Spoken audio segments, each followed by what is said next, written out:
Hey everybody, it's Rob from Flailthroughs. This is Gundam Battle Operation 2, and this is a guest video from Always Shipper in the Red Gundam. I really enjoyed doing the test drive of this. The one thing I seem to have gotten wrong is it seems like the timing on it is odd, but you can actually get a two-hit combo with the hammer. So that is interesting. I hope the melee damage drop-off is kind of sharp on the second hit. Kind of doubting it, but that would be my preference. But yeah, Shipper said he really enjoyed using it. It's a fun suit, and yeah, I enjoyed the test drive too, so that doesn't surprise me.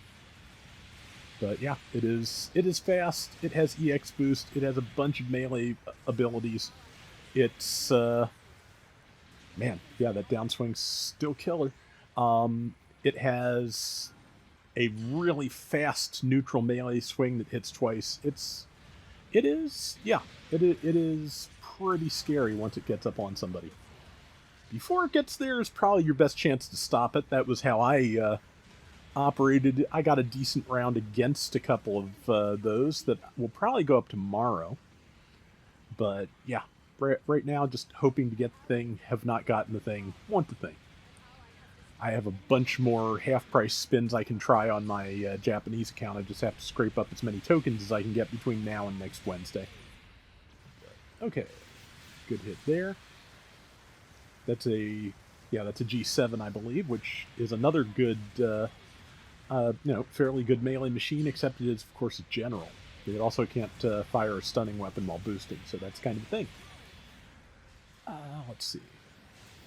Good tackle there.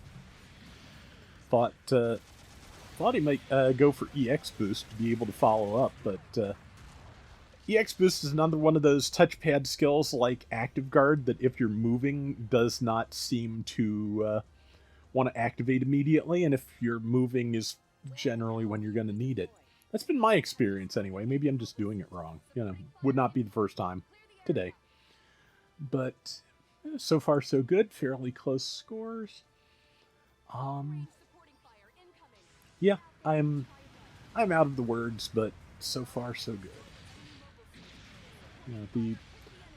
I think I said before, presumably since the bits are mounted to those brackets on the shoulders, presumably it could have a couple more because there are similar brackets on the legs. I wonder if we will end up with a full armor Red Gundam by the end of the series. It's only a 12-episode series, and the first 3 are already down, so yeah, I'm really looking forward to this coming week. But especially since first 3 episodes were the theatrical release, I'd heard about those well in advance, and I'll get to go in blind with everybody else on next week's episode, so that'll be nice. I don't particularly mind spoilers. I find trying to protect myself from spoilers far more exhausting than just being spoiled. So yeah, but that said, surprises are nice. That was a nice thing. Just going by description, there were enough surprises in the first 3 episodes in terms of presentation and all that it was a good time. Let's see, and yeah, I am in full-on ramble mode. That is the Engage 0 Incom equip type, I believe, with the Zeong hands, and that is a lot of damage. Wow. And hammer did not quite make it because of that little hill right there. I think if Shipper and the Engage had both been on flat ground, it would be done. But it is done because bombard bits, very nice. And it is still just it's taking me a while to remember to say bits instead of funnels. Like this is, I think, the only mobile suit in the game at present to have legitimate bits. The technical difference being, of course, that bits are, as you can see, much, much larger, and they have their own internal reactors as opposed to being powered by the mobile suit itself. Basically, the guns on a funnel are basically EPACs. They charge when they're on the rack for the mobile suit, and then they have enough power to operate while they're deployed. But yeah, the bits, yeah, there's just a fusion reactor inside those. They just go. So, which means that technically, there probably shouldn't be any cooldown for them, but we're already looking at a ridiculous power level for 500, I think. So I'm glad they didn't think about that too hard. There's just a there's just a gameplay mechanic for this type of attack, and that is where we're at, and that's fine.